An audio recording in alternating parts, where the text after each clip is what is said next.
Assalamualaikum warahmatullahi wabarakatuh. Alhamdulillahi rabbil alamin, wassalatu wassalamu ala afdalil anbiya'i wal mursalin, nabiyyina Muhammadin wa ala alihi wa ashabihi ajma'in. Subhanaka la ilma lana illa ma 'allamtana innaka antal alimul hakim. Rabbi shrah li sadri wa yassir li amri wahlul 'uqdatam min lisani yafqahu qawli. Hadirin wal hadirat, para jamaah rahimakumullah, marilah bersama-sama kita panjatkan rasa tasyakur kita kehadirat Allah atas segala nikmat yang telah dilimpahkan kepada kita semua. Allah subhanahu wa ta'ala masih berkenan memberikan kesadaran, memberikan kekuatan untuk tetap untuk istiqomah di dalam ketaatan kepadanya. Mudah-mudahan semua amal ibadah kita diterima di sisi Allah subhanahu wa ta'ala. Pada kesempatan yang berbahagia ini kita akan bersama-sama membincang al-masailul fiqhiyah al-mu'asirah, persoalan fikih yang relatif mutakhir, kontemporer, yang masih cukup hangat dalam pemberitaan di media sosial, yakni fatwa haram sonhorek yang dikeluarkan oleh Majelis Ulama Indonesia Jawa Timur. Ya tentu kami relatif mengikuti karena ikut secara langsung merumuskan fatwa itu, karena kami juga anggota Komisi Fatwa Majelis Ulama Indonesia Provinsi Jawa Timur. Fatwa itu dikeluarkan pada tanggal 9 Juni ya, 2025. 9 Juli bukan Juni, 9 Juli 2025, hari Rabu. Memang fatwa itu adalah satu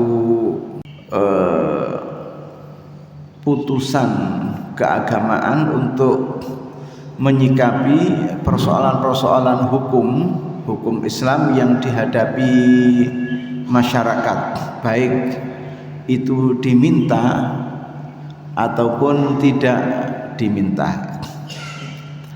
Nah, fatwa ini tentu saja kemudian juga menuai kontroversi, karena ada yang mengatakan bahwa fatwa ini gegabah. Kenapa dikatakan gegabah? Dianggap tidak mengkaji masalah secara holistik, komprehensif, karena di dalam persoalan sonhor ini terdapat banyak masalahnya. Ya tentu saja semua fakta sosial itu memiliki variabel yang jumlahnya tidak terbatas. Beda dengan fakta-fakta kealaman yang variabelnya terbatas. Kalau kita misalnya mendapatkan ikan yang ada di Sungai Porong itu tiba-tiba semuanya mati mengapung, kemudian mencari tahu apa penyebabnya, tidak sulit. Ambil saja sampel air dari hilir, di tengah, di hulu, dibawa ke laboratorium, pasti akan diketahui bahwa ikan-ikan ini pada mati karena terracuni oleh zat tertentu yang ada di situ.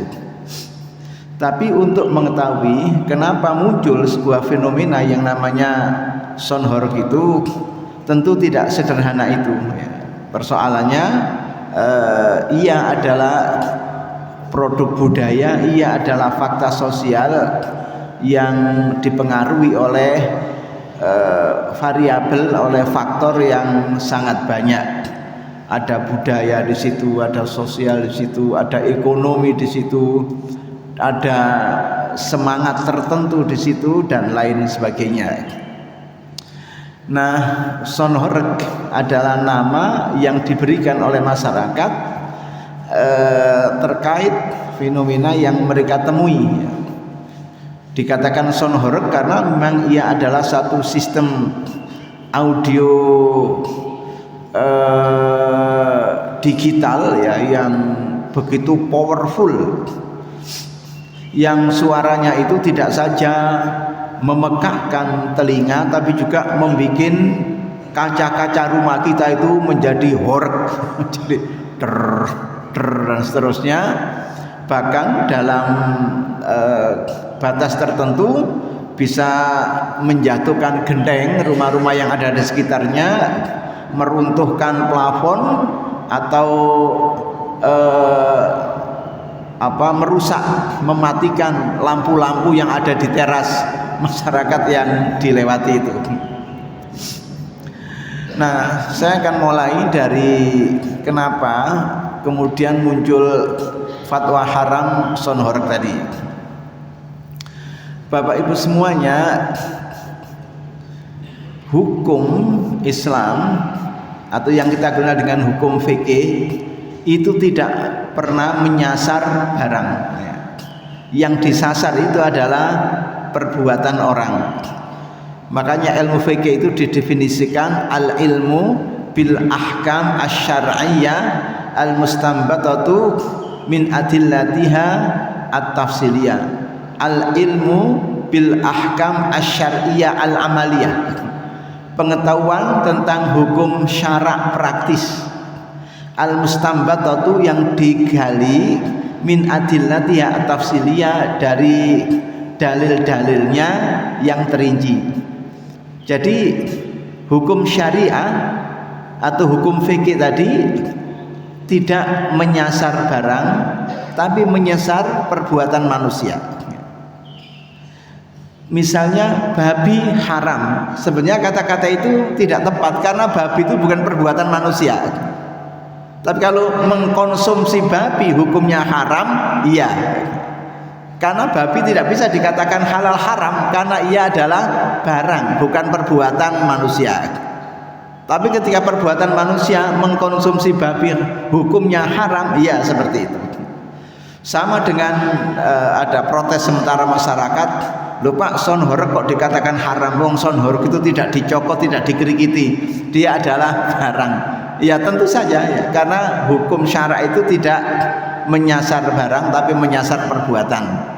Yang dipersoalkan adalah mengoperasikan sebuah sistem sound digital yang kemudian oleh masyarakat disebut sebagai Sonhoreg tadi.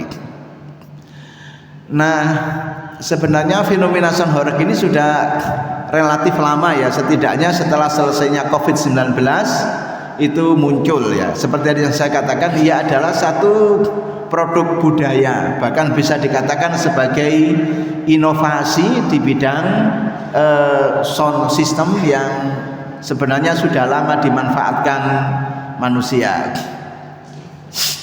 Nah, supaya tidak ada kesan bahwa fatwa yang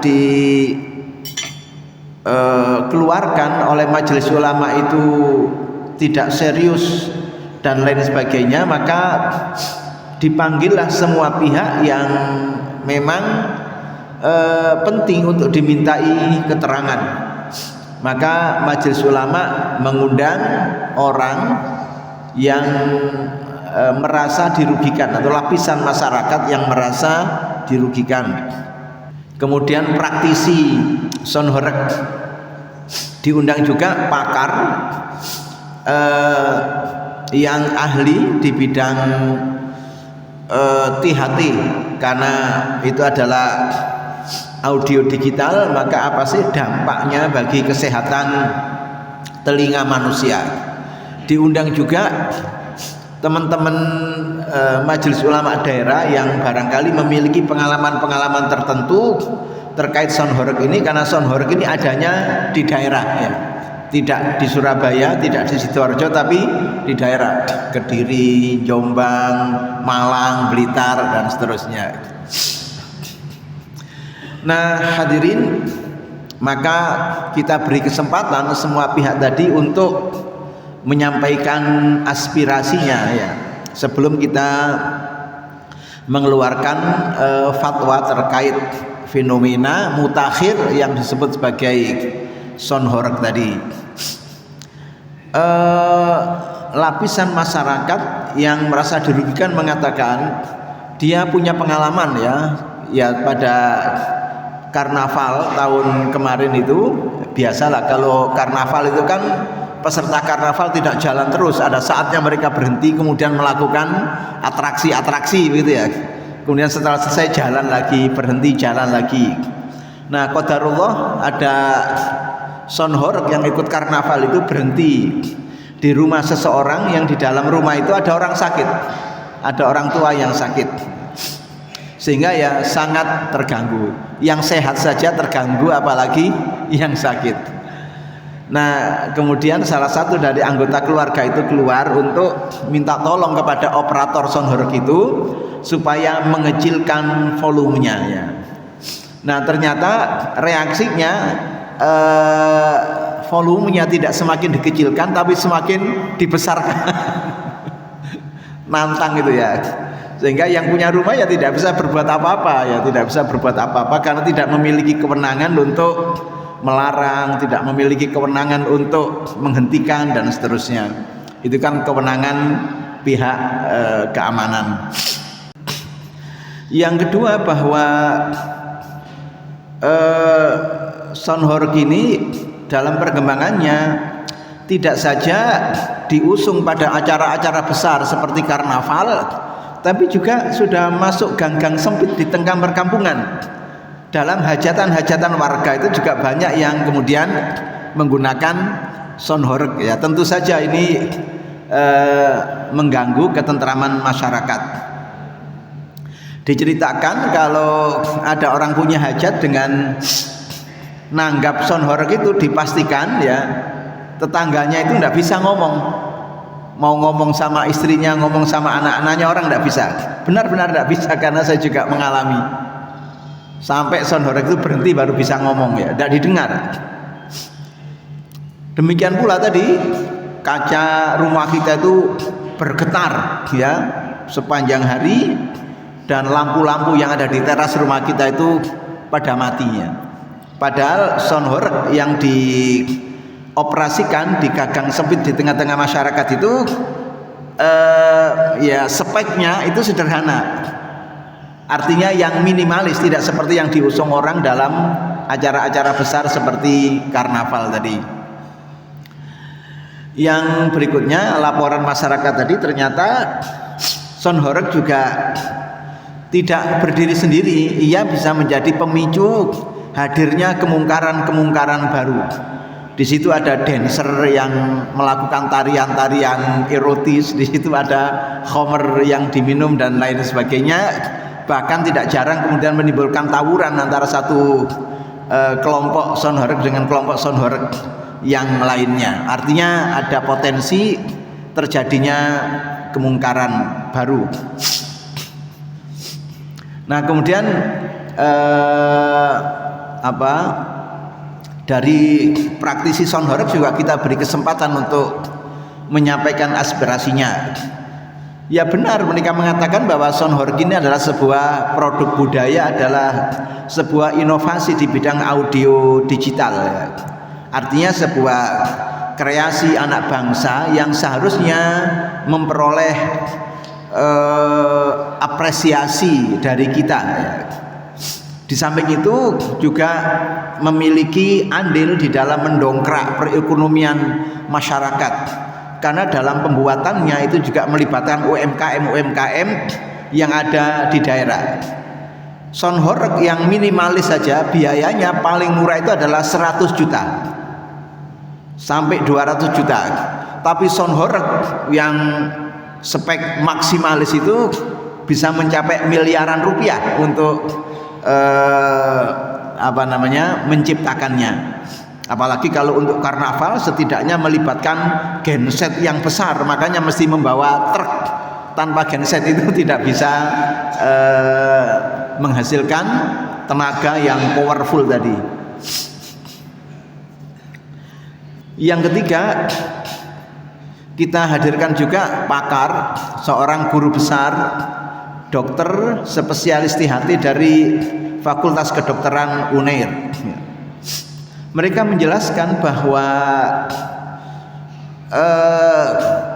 tingkat kebisingan yang ditolerir oleh Badan Kesehatan Dunia atau WHO itu maksimal 85 desibel. Itu pun maksimal didengarkan selama 8 jam. Kalau 8 desibel melebihi 8 jam juga akan berpotensi mengganggu kesehatan telinga manusia. Nah,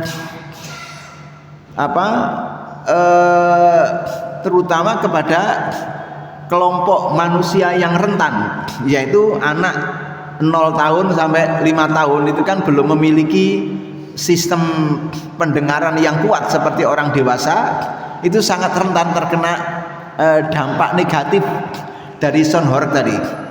Lah sementara sound horeg kalau sudah jalan misalnya ikut karnaval kan ya tidak lagi bisa membedakan bahwa suara yang dikeluarkan itu hanya untuk orang-orang dewasa kan ya, tidak semuanya mendengarkan. Hanya untuk orang-orang sehat ya tidak mungkin, yang sakit yang remek juga ikut mendengarkannya. Nah, sehingga dikatakan tidak saja mengganggu sistem pendengaran manusia, tapi juga bisa membahayakan atau menimbulkan penyakit kardiovaskular, termasuk diantaranya adalah penyakit jantung. Itu penjelasannya. Nah, dari teman-teman yang ada di daerah, misalnya MUI Kabupaten Jember itu malah membeli satu alat yang bisa dipakai untuk mengukur tingkat kebisingan ya. Alatnya relatif mahal, ia pasang jaraknya kira-kira 15 meter dari sumber suara. Itu pun yang diperiksa adalah sound horeg minimalis yang dipakai pada hajatan warga, bukan sound horeg yang maksimal itu yang biasanya dipakai dalam acara-acara karnaval. Mereka dapatkan data bahwa sound horeg yang dioperasikan di perkampungan itu untuk hajatan warga itu antara 95 sampai 105 desibel. Maksudnya sudah jauh di atas ambang batas yang dibolehkan oleh Organisasi Kesehatan Dunia tadi yang hanya 85 desibel. Kita tinggal membandingkan saja, apalagi sound horeg yang dioperasikan dalam acara-acara karnaval itu. Ada lagi yang lebih dahsyat dari karnaval yang disebut sebagai Battle of Sound Horeg, the Battle of Sound Horeg, jadi pertempuran antara sound horeg. Itu mereka berhadapan-hadapan dalam jarak tertentu, kemudian dioperasikan dengan volume yang maksimal, mana yang jebol itulah yang kalah. Nah, itu ya lebih dahsyat lagi kalau ada orang berada di tengah-tengahnya, wah itu bisa mengalami masalah kesehatan dengan dirinya.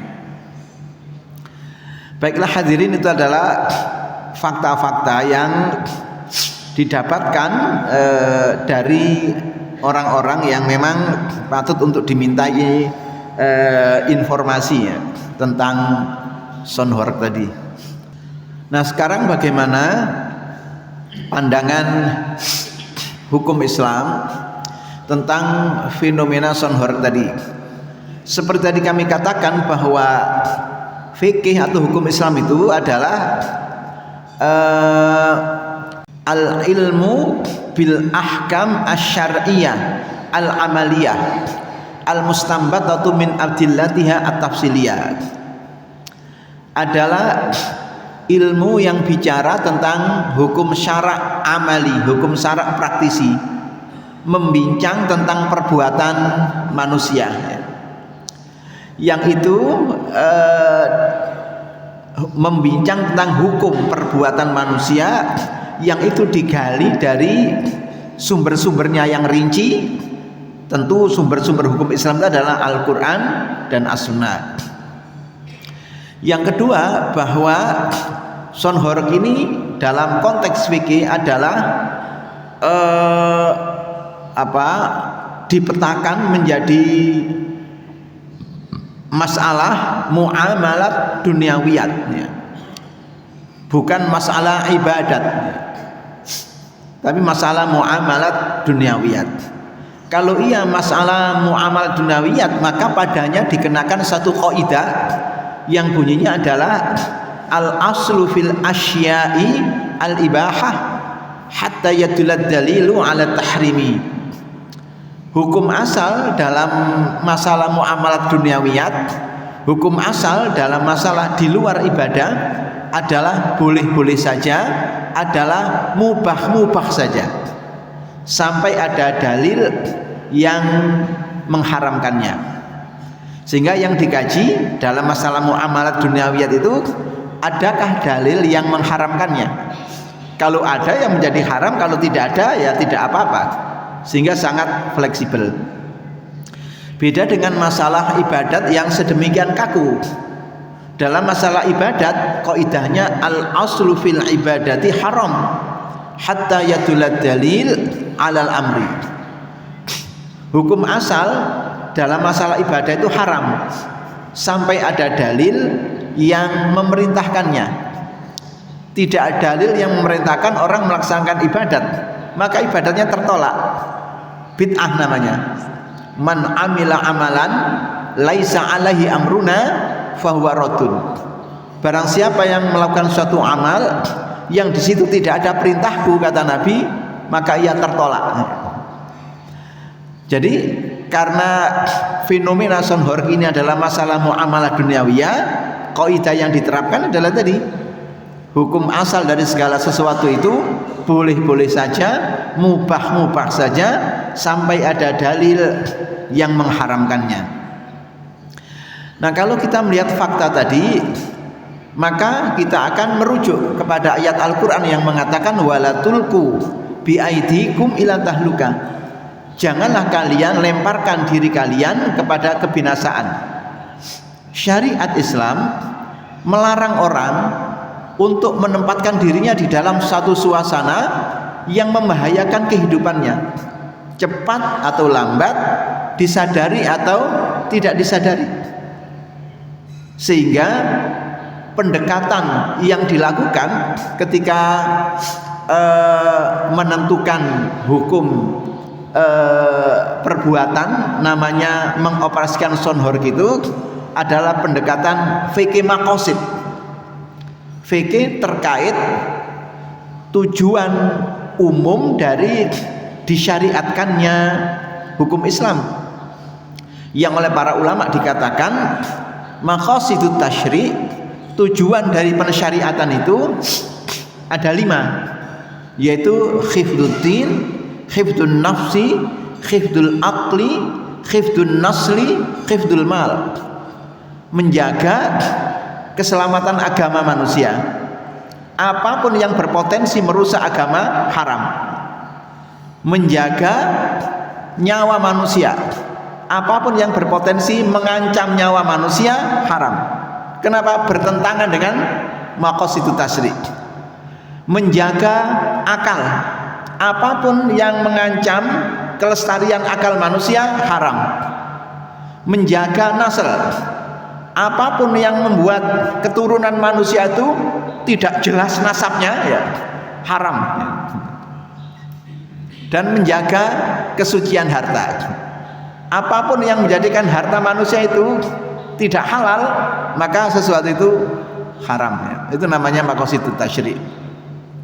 Nah, tentu saja dengan paparan yang kita sampaikan di muka, bahwa cepat atau lambat, bahwa son horeg tadi bisa mengganggu kesehatan manusia, dan kalau kesehatan manusia terganggu bisa mengancam jiwanya.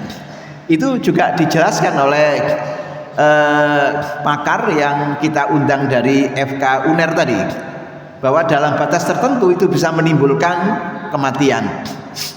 Saya jadi ingat kisah dalam Al-Quran terkait azab Allah yang diberikan kepada kaum 'Ad.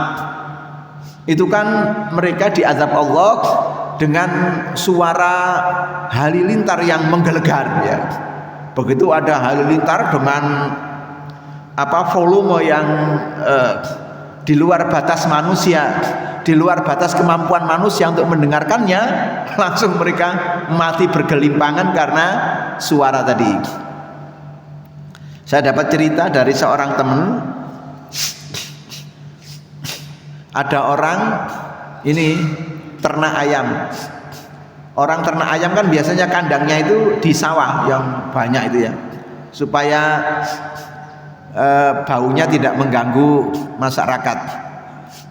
Nah, ayam usia 1-2 minggu itu artinya belum gede, tiba-tiba ada halilintar ya, tawar, ribuan ayam di dalam kandang tadi mati semua ya, karena tidak mampu mendengar suara tadi, seperti kaum 'Ad tadi ya. Baiklah hadirin, itu ayat Al-Quran. Terkait hal-hal lain, bahwa di dalam sound horeg tadi itu bisa menghadirkan kemungkaran. Ada dancer yang di situ dia menarikan tarian-tarian erotis, ada khamr yang diminum dan lain sebagainya.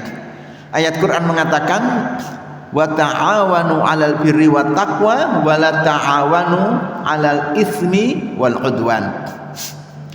Tolong menolonglah kalian, bahu membahulah kalian di dalam kebaikan dan takwa. Jangan kalian tolong menolong, jangan kalian bahu membahu di dalam masalah perbuatan dosa dan permusuhan.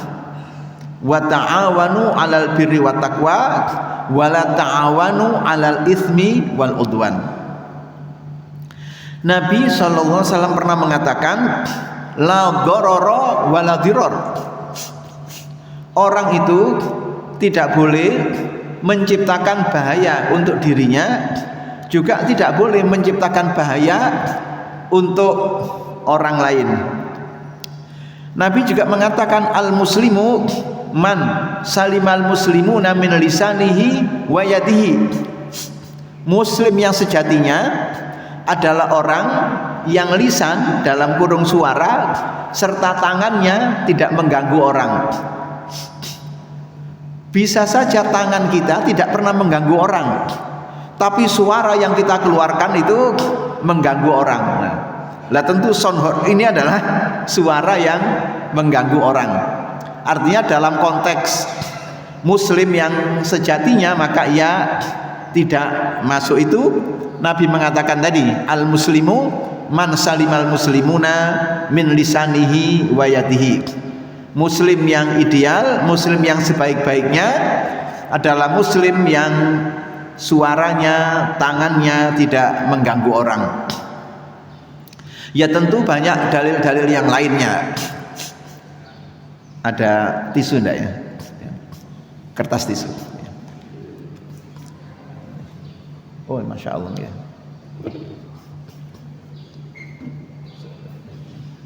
Jazakallah khair.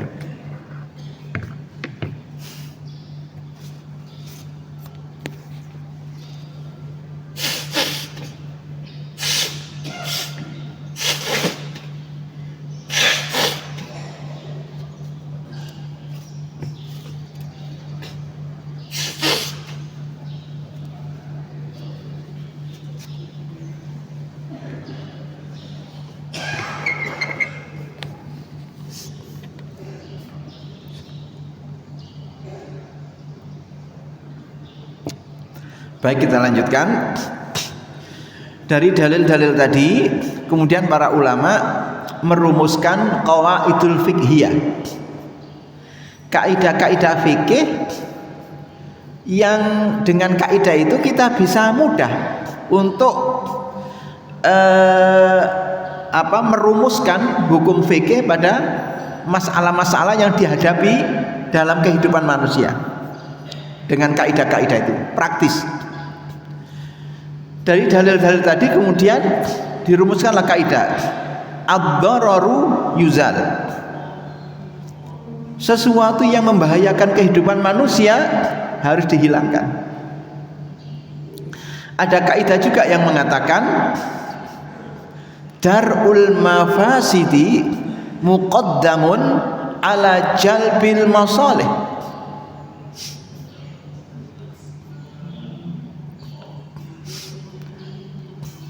Merusak, menolak kerusakan harus didulukan daripada mengambil manfaat.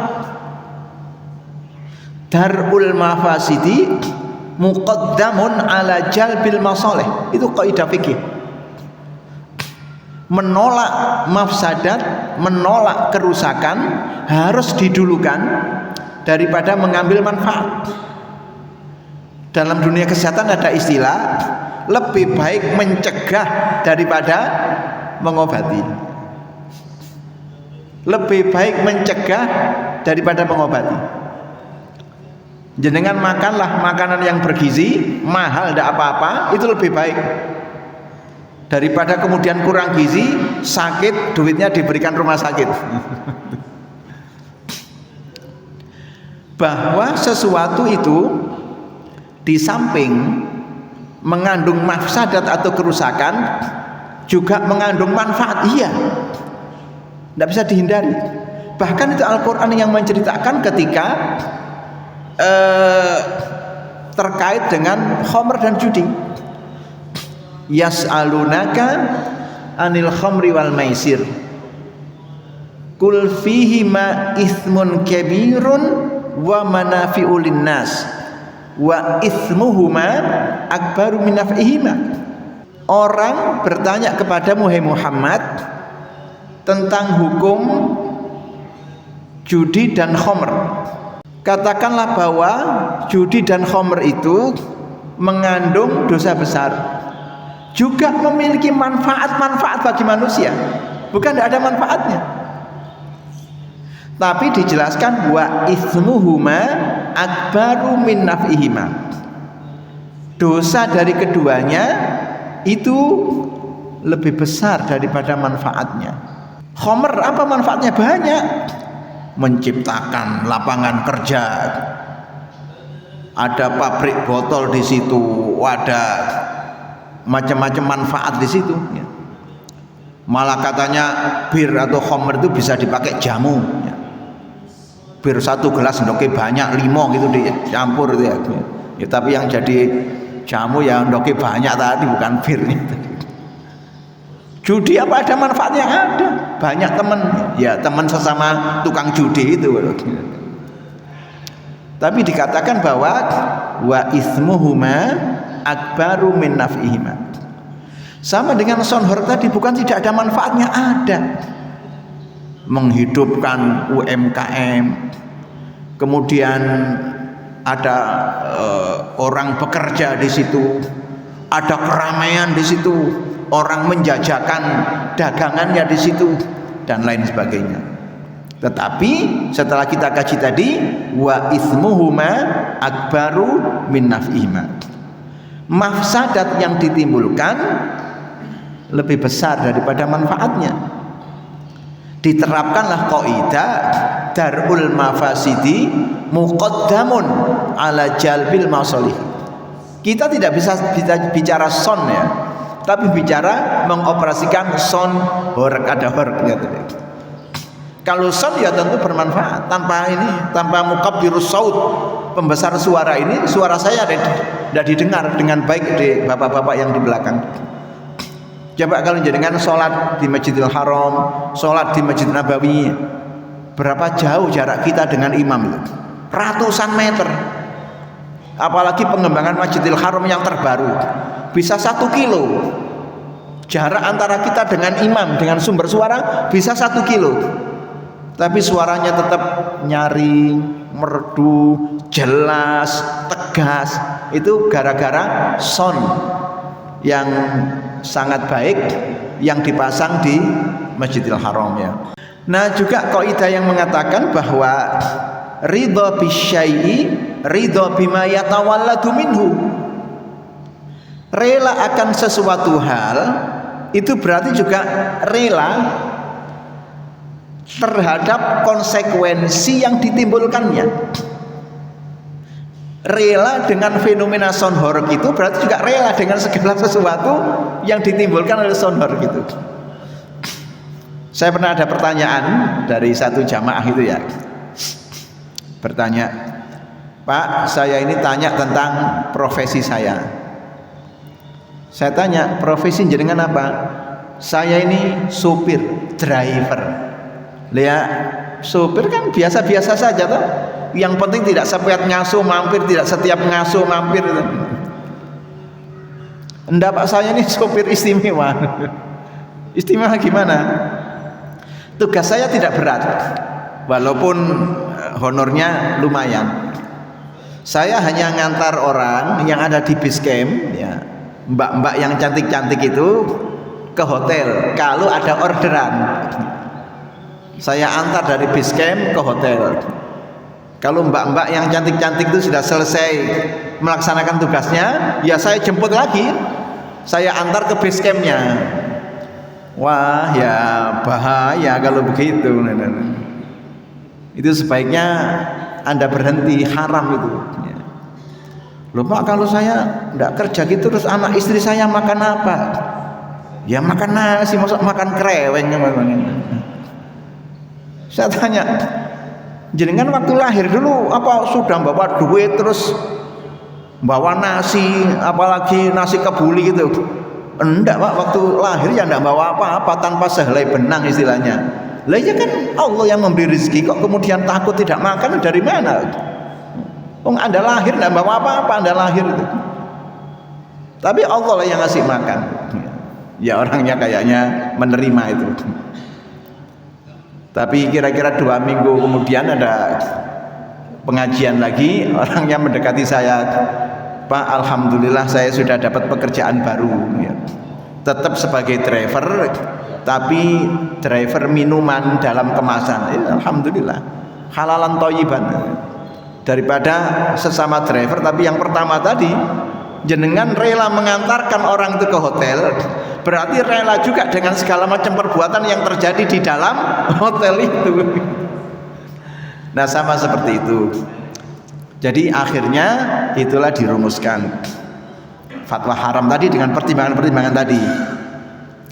Nah terakhir itu di sebuah TV swasta kemarin ada dialog ya. Dikatakan begini, fatwa ini sebenarnya fatwa yang belum matang, menunjukkan bahwa yang mengeluarkan fatwa tidak benar-benar ahli. Luar biasa. Kenapa? Ternyata banyak juga tokoh agama yang mengatakan tidak apa-apa. Nah yang menarik adalah jawaban ulama yang ada di situ. Begini, seperti dalam kedokteran ya, itu kan ada spesialisasi.